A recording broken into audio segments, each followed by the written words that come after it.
Hi guys, welcome back to my channel. ఎవరైతే అభ్యర్థులు తెలంగాణ రాష్ట్రం నుండి కానివ్వండి, ఆంధ్రప్రదేశ్ నుంచి కానివ్వండి, రేపు జరగబోయే ఎస్ఎస్సి జీడీ ఎగ్జామినేషన్కి అటెండ్ అవుతున్నారో వారందరూ తీసుకోవాల్సిన జాగ్రత్తలు ఏంటంటే, ఫస్ట్ అడ్మిట్ కార్డ్ డౌన్లోడ్ చేసుకోండి. అడ్మిట్ కార్డు అనేది 2 ప్రింట్స్ తీసుకెళ్ళండి. 2 ప్రింట్స్ ప్లస్ ఒక valid ID proof like Aadhaar కానివ్వండి, ఓటర్ ఐడి కానివ్వండి, పాస్పోర్ట్ కానివ్వండి, డ్రైవింగ్ లైసెన్స్ కానివ్వండి. ఈ వ్యాలిడ్ ఐడి ప్రూఫ్లో అడ్మిట్ కార్డులో ఉన్న నేము ప్లస్ ఈ ఐడి కార్డులో నేము మ్యాచ్ అయ్యేటట్టుగా ఉండాలి. అండ్ డేట్ ఆఫ్ బర్త్ అనేది మ్యాచ్ అయ్యేటట్టు ఉండాలి. సో అడ్మిట్ కార్డ్ డౌన్లోడ్ చేసుకున్న తర్వాత మనకి examination date and reporting time అనేది ఇక్కడ ఉండడం జరుగుతుంది. రిపోర్టింగ్ టైం 11:30, గేట్ క్లోజ్ 12:30కి, అండ్ ఎగ్జామినేషన్ స్టార్ట్ అనేది 1 PM to 2 PM వరకు ఎగ్జామినేషన్ కండక్ట్ చేయడం జరుగుతుంది. సో గేట్ క్లోజింగ్ కన్నా ముందు 1 hour ముందు మనం ఎగ్జామినేషన్ సెంటర్లో ఉండాలి. అండ్ ఎవరైతే అభ్యర్థులు రేపు ఎగ్జామ్ రాస్తున్నారో వారందరూ కంపల్సరీగా, అది మహిళా అభ్యర్థులు కానివ్వండి, పురుష అభ్యర్థులు కానివ్వండి, ఎవరైనా కానివ్వండి, కంపల్సరీగా 60 నుండి 70 ప్రశ్నలు గన్ షాట్ పెట్టండి. 60 నుండి 70 ప్రశ్నలు గన్ షాట్ పెడితే CBT 1 క్లియర్ అయ్యే ఛాన్సెస్ 100కి 100% ఉంటుంది.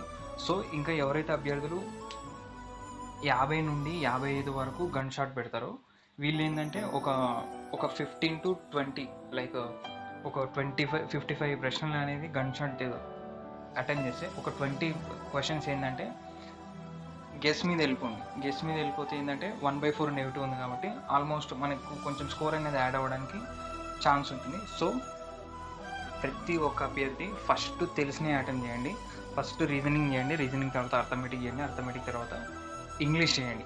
ఇంగ్లీష్ చేసిన తర్వాత మళ్ళీ జనరల్ స్టడీస్కి వెళ్ళకండి, జిఎస్కి వెళ్ళకండి, మళ్ళీ రీజనింగ్కి కొనండి. రీజనింగ్లో ఫస్ట్ అటెంప్ట్లో మనము లైక్ ఒక 15 క్వశ్చన్స్ అటెంప్ట్ చేసినాం అనుకోండి, ఏదైనా టైం టేకన్ ఉంటే వదిలేయండి. అండ్ అర్థమెటిక్ వెళ్ళండి, వచ్చినవి చేయండి, ఏమైనా టైం టేకన్ ఉంటే వదిలేయండి. ఇంగ్లీష్ చూడండి, వచ్చినవి చేయండి, అటెంప్ట్ చేయండి, ఏమైనా డౌట్స్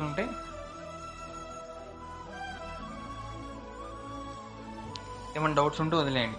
ఈ 3 సెక్షన్లు అయిపోయిన తర్వాత మళ్ళీ రీజనింగ్కి రండి. రీజనింగ్కి వచ్చిన తర్వాత మీకు ఏదైతే డౌట్స్ ఉంటాయో టైం టేకన్ అనిపిస్తాయి చూడండి, ఆ ప్రశ్నలు అటెంప్ట్ చేయండి. రీజనింగ్, అర్థమెటిక్, ఇంగ్లీష్ మళ్ళీ ఇలా చేసిన తర్వాత మీరు ఆల్మోస్ట్ 75% ఎగ్జామ్ అనేది కంప్లీట్ చేసి ఉంటారు. లైక్ జిఎస్కి వచ్చేసరికి ఏంటంటే ఫస్ట్ చూడండి, వితిన్ జిఎస్ ఏంటంటే మా అంటే ఒక 5 minutesలో పెట్టేయచ్చు. జిఎస్ అంత ఏముందో, జస్ట్ క్వశ్చన్ చదవడం పెట్టేయడం. సో జిఎస్ తోటి ఎక్కువ టైం వేస్ట్ చేయకండి. ఫస్ట్ అర్థమెటిక్, రీజనింగ్, ఇంగ్లీష్ ఈ 3 సెక్షన్ మీద కాన్సన్ట్రేట్ చేయండి. ఈ 3 సెక్షన్ల నుండి మీరు గన్ షాట్ 50 నుండి 55 ప్రశ్నలు గన్ షాట్ ఈ 3 సెక్షన్ల నుంచి దింపాలి. అలా దింపితే కానీ CBT 1 క్లియర్ అయ్యే ఛాన్సెస్ ఉంటాయి.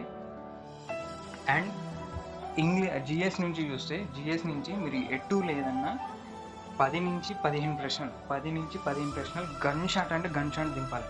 సో ఫస్ట్ ఏంటంటే వచ్చినవి పెట్టేయండి, రాని గెస్ట్లో వెళ్ళిపోండి. అంతేగాని గన్ షాట్ అయితే 50+ అయితే ప్రతి ఒక్క అభ్యర్థి, అది మేల్ కానీ ఫీమేల్ కానీ ఎవరైనా 50 ప్రశ్నలు గన్ షాట్ పెడితే 100 మార్కులు వస్తాయి కాబట్టి 100 అనేది సేఫ్ స్కోర్. సో 55-60 ప్రశ్నలు పెట్టినా కానీ ఎక్కువ స్కోర్ వస్తుంది కాబట్టి ప్రతి ఒక్క అభ్యర్థి ఇన్ని రోజులు పడ్డ కష్టానికి రేపు 1 hour మీ ఎగ్జామ్ అనేది మీ లైఫ్ని డిసైడ్ చేస్తుంది. వన్స్ CBT 1 క్లియర్ అయిందా ఫిజికల్కి వెళ్ళిపోతాము. CBT 1 కనుక క్లియర్ కాలేదా మళ్ళీ నెక్స్ట్ ఇయరే, మళ్ళీ 1 year ఆగాల. సో ఇలాంటి మిస్టేక్స్ చేయకండి. టైంని యూటిలైజ్ చేసుకోండి. 60 నిమిషాలు అంటే మీకు ఫస్ట్ ఉన్న 30 నిమిషాలలో 3 సెక్షన్లు ఎగ్గొట్టేయాలి, అంటే లైక్ కంప్లీట్ చేసేయాలి. అర్థమెటిక్, రీజనింగ్, ఇంగ్లీష్ ఈ 3 సెక్షన్లు కంప్లీట్ చేసేయండి.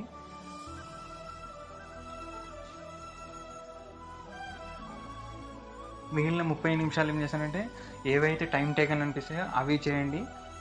జిఎస్ నుంచి ప్రతి ఒక్కటి అటెండ్ చేయండి. సో ప్రతి ఒక్క అభ్యర్థికి ఆల్ ద బెస్ట్. టెన్షన్ పడకండి, టెన్షన్ అస్సలు పడకండి. ఏదో జస్ట్ నార్మల్గా ఇంట్లో కూర్చొని ఏదో మాక్ టెస్ట్ రాస్తున్నాం అన్నట్టు ఫ్రీగా ఉండండి. ఎక్కువ టెన్షన్ పడి ఎక్కువ ప్యానిక్ అయితే క్యాలిక్యులేషన్ మిస్టేక్ అవుద్ది. కరెక్ట్ వచ్చిన ప్రశ్న కూడా మనము తప్పు పెట్టి రావడం జరుగుతుంది. కాబట్టి ఏ అభ్యర్థి కానీ టెన్షన్ పడకండి. ఇంట్లో కూర్చొని కూల్గా మాక్ టెస్ట్ రాస్తున్నాం అన్న ఫీలింగ్లో వెళ్ళండి. ప్రశాంతంగా ఎగ్జామ్ రాయండి. మంచిగా గుడ్ మార్క్స్ స్కోర్ చేసే విధంగా అటెంప్ట్ చేయండి. అక్యురసీ పెంచుకోండి. మనకి నార్మలైజేషన్లో కూడా మార్క్స్ అనేవి యాడ్ అవుతాయి. కాబట్టి ఏ అభ్యర్థి కూడా టెన్షన్ పడకండి. వచ్చిన ప్రశ్నలు అటెంప్ట్ చేయండి. రాని కొన్ని గెస్ట్లు వెళ్ళిపోండి. ఎటు లేదన్నా 60 నుంచి 70 ప్రశ్నలు అయితే అటెంప్ట్ చేసి రండి. అట్లయితేనే మనకి CBT 1 క్లియర్ అవుద్ది. So all the best. ఎవరైతే అభ్యర్థులు రేపు ఎగ్జామ్ రాస్తున్నారో ప్రతి ఒక్కరూ క్వాలిఫై కావాలని కోరుకుంటున్నాను.